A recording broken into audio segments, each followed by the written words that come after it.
My name is Leslie John, and I wrote this book to help us realize the power of revealing in everyday life. Because when we reveal wisely, we get better relationships, greater well-being, and even influence. Revealing is a skill, and we can all do it better. I'd like to show you how. And you might even find that there's often redemption in even your most outrageous blurts. Overall, I wrote this book to help us make better disclosure decisions, to make them more confidently and even with a sense of adventure. Do you overshare? Have you ever had a disclosure hangover? That gut-wrenching post-reveal regret of, oh my God, I just shared way too much. Or maybe you know someone who is an overshare. We all do. We all have stories like the person who unspools their whole life story on a first date, or the colleague who shares one detail too many about their personal health issues, or maybe even it's a bestie who just can't keep a secret. Writing the book was actually a really personal experience for me. Don't worry, it's very, very science-backed, but it was really personal because as I was writing it, I started to realize how much I, the self-proclaimed oversharer, could benefit from sharing more.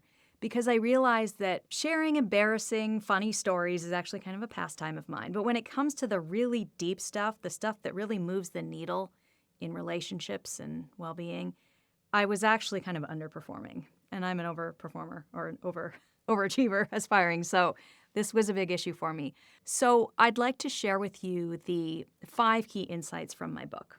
The first is that disclosure decisions are pervasive. Every day, many times a day, we decide how much of ourselves to share, what to reveal, what to hold back. Like, do we tell a friend that they've hurt us? Or do we tell our parent that we're not sure if they're safe behind the wheel anymore? Do we tell our boss that we deserve a raise? Or how do we, that question, how are you? Do you answer it candidly or do you answer what you really think? The thing is, though, that many of these disclosure decisions actually fly under the radar. We don't even realize we're making them. And when we don't realize we're making them, we tend to default to silence. So we often don't even consider revealing more. So number 1 is gaining greater awareness that these decisions are pervasive. Insight number 2 is that we are worried about the wrong thing. We're all, myself included, if we live in fear, in dread of TMI, of that situation where we have revealed too much information. And that is real and valid. But over the years, after studying disclosure decisions for almost a couple of decades now, I've come to the conclusion that there's another problem, and I think it's even bigger than the problem of TMI, and that's the problem of TLI, which is too little information. It's undersharing that causes a lot of problems in life. Undersharing is the core behind why some relationships don't deepen. It is often behind why colleagues sometimes don't fully trust us. And it can be even behind why romances don't spark when they should. Insight number 3 is that there's hope. Revealing is a skill, and we can all do it better. And I think that the first thing to know in getting better at these disclosure decisions is knowing our why, or knowing our purpose. So why are we even considering revealing? Is it to vent? Is it to dish? Is it to process that weird beating? Is it to influence? Is it to persuade? Is it to have fun? Is it all of these things all at once? Knowing our why is core to getting better at decisions. So now we're at tip number 4. I think one of the most important goals of revealing is getting closer to people in romantic relationships, starting them off, letting them blossom, realizing long-term love. And when we're dating, like in the early stages of a relationship, it's pretty intuitive to us that we should reveal, we should let them know us and vice versa. Although we still can get way better at these dating disclosure decisions. See Chapter 8 for that, including some of my own. How can you write a book about revealing without revealing yourself? But what I wanted to focus on is the goal of staying close in long-term relationships, because oftentimes what ends up happening in a long-term relationship is actually that we stop sharing.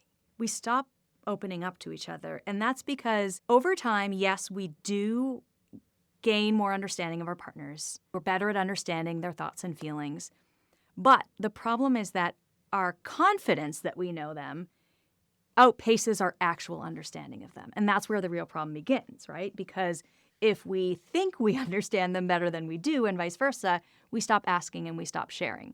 In fact, there are studies of people who have loved each other for years and years, and even these people are surprisingly inaccurate at intuiting what their partners are thinking and feeling at any given moment. For example, one study found that people in long-term relationships, sometimes they're only able to intuit their partner's thoughts and feelings about 20% of the time.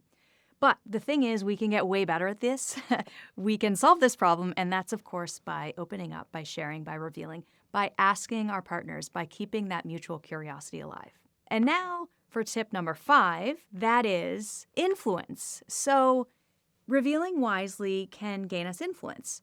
For example, we've found in studies of leaders at large companies that when leaders reveal a little bit more than they think they should to their teams, they garner more respect and influence and trust. So, for example, if a leader shares with their team something they're working on, like, I'm not so great at time management, I'm working on it, or sometimes I get nervous public speaking. So not like hugely horrible weaknesses, but real things that real people struggle with.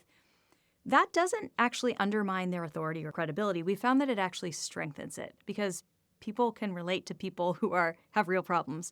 And you can actually gain more influence also when you're not in a position of high status or leadership. It's just a little bit more nuanced and finessed, the decisions we have to make there. And I go into that detail in chapter 9 of the book.